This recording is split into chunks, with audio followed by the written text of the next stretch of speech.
Welcome to VVW news. Chodavaram ముంపు ప్రాంతాల్లో collector Vijayakrishnan పర్యటన. మంథ తుఫాను బాధితులకు అండగా నిలవాలి, అధికారులకు ఆదేశం. చోడవరం ముంపు ప్రాంతాల్లో కలెక్టర్ విజయకృష్ణన్ పర్యటన. మోంతా తుఫాన్ బాధితులకు అండగా నిలవాలి, అధికారులకు ఆదేశం. మోంతా తుఫాన్ కారణంగా అనకాపల్లి జిల్లా చోడవరం నియోజకవర్గ కేంద్రంలోని పలు ప్రాంతాలు ముంపుకు గురయ్యాయి. ఈ నేపథ్యంలో జిల్లా కలెక్టర్ విజయకృష్ణన్ బుధవారం ముంపు ప్రభావిత ప్రాంతాలలో విస్తృతంగా పర్యటించారు. కలెక్టర్ నేరుగా బాధితులతో మాట్లాడి వారి సమస్యలను అడిగి తెలుసుకున్నారు. అనంతరం స్థానికంగా ఏర్పాటు చేసిన తుఫాన్ పునరావాస కేంద్రాలను సందర్శించారు. అక్కడ అందుతున్న సదుపాయాలు, భోజన వసతుల గురించి బాధితులను ఆరా తీశారు.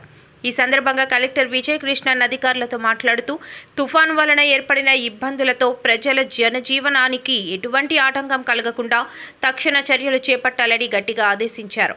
సహాయక చర్యలను వేగవంతం చేయాలని సూచించారు. ముఖ్యంగా ముంపు నీటి కారణంగా అనారోగ్యాలు ప్రబలకుండా పారిశుద్ధ్య చర్యలు చేపట్టాలని, బ్లీచింగ్ చల్లించాలని ఆదేశించారు. ప్రజలు కూడా అప్రమత్తంగా ఉంటూ అనారోగ్యాల బారిన పడకుండా ముందస్తు జాగ్రత్తలు తీసుకోవాలని కలెక్టర్ స్థానిక ప్రజానికానికి విజ్ఞప్తి చేశారు. 27th నుంచి భారీ వర్షం పడుతున్నాయి అన్ని ప్లేసెస్లో.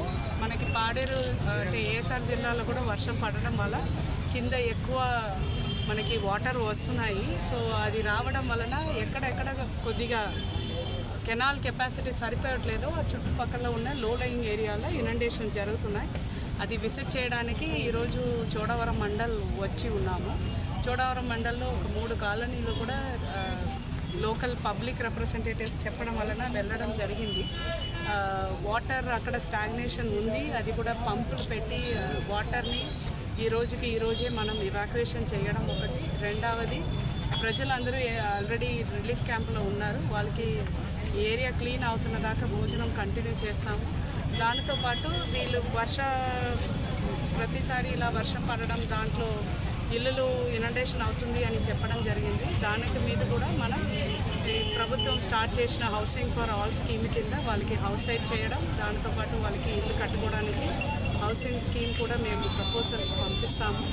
దాంతోపాటు డ్రైనేజ్లో కూడా చాలా కన్స్ట్రక్షన్స్ రావడం వలన కొన్ని ప్లేసెస్లో వాటర్ వెళ్ళడంలో ప్రాబ్లం వచ్చింది. అది కూడా సర్పంచ్ గారితో, ZPTC గారితో మనం డిస్కషన్ చేయడం జరిగింది. వాళ్ళు కూడా మెషిన్స్ పెట్టి అలాంటి ఎన్క్రోచ్మెంట్స్ ఎక్కడ ఉన్నాయో అది అన్నీ తీపిస్తామని నాకు చెప్పడం జరిగింది. మేము ఒక 24 గంటల్లో ఈ వాటర్ అన్నీ వెళ్ళిపోవాలి, ప్రజలు ఎలాంటి కష్టంలో ఉండకూడదు అన్నదే మన అజెండా.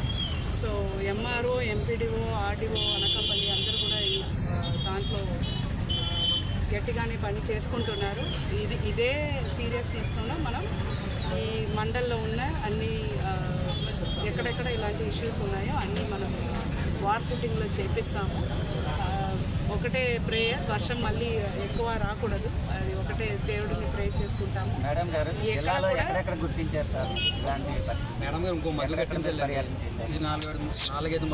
జరిగింది.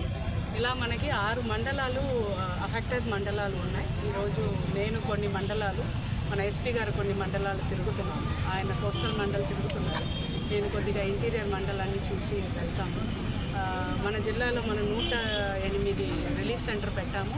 దాదాపు 5,000 మందికి మనం భోజనం పెడుతున్నాము.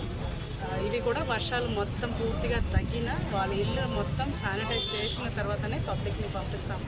అప్పటిదాకా రిలీఫ్ క్యాంప్